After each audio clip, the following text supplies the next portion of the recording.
Hey, you know what I didn't need any more of? Cables. You know what I just got some more of? Cables. So my friend and bandmate Chris Nine recommended these Rattlesnake Cable Company cables to me because she just loves recommending awesome stuff to me, knowing that I will then go out and buy it because I'm a sucker for cool stuff. This is a duffel bag full of cables that I have. XLR cables and all kinds of instrument cables.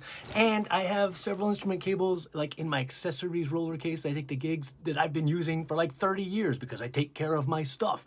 Therefore, I don't need any more cables. I have more cables than I will use for the rest of my life. But then like every time I would play a gig with her, I would see her really cool cables and I'd be like, those are some pretty cool cables. Well, how they finally got me was they did a very limited run in purple.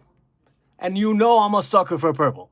But I gotta tell you, I think I am a convert. I think these are the best cables I've ever owned. They have this, like, I don't know if you can see this woven outer layer that's heat resistant and abrasion resistant and all that.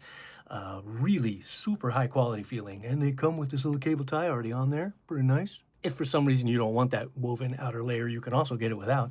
Each cable came in like a cool little canvas bag. So that's pretty nice. You know, just some nice packaging. You also get to choose what ends you want on your cables. Straight, angled. You can get them in nickel or gold plated. This is the guitar cable I got for myself because most of my guitars use a right angled cable.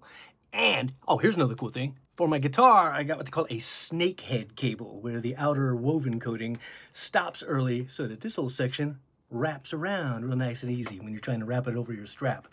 And it won't be super stiff like the rest of the cable. However, I also have a bass and a Stratocaster where right-angled jacks don't work very well, so that's why I got this one in green with two straight ends for my bass and my Strat. And then I got this red one to go with my red Nord Stage 3, right angle to plug into the keyboard, and then straight to go into a DI or whatever. And then also I just couldn't resist getting me a really nice XLR cable as well.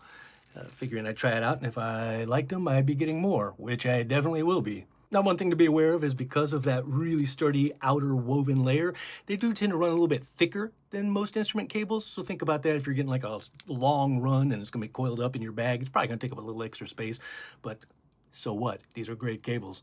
And then also when I was trying to decide between lengths, I ended up going with 10 footers because that's usually all I need on stage. But I kept thinking, oh, what if I'm playing on a larger stage? Do I need a longer run? Do I buy a whole nother cable for that? Which I might.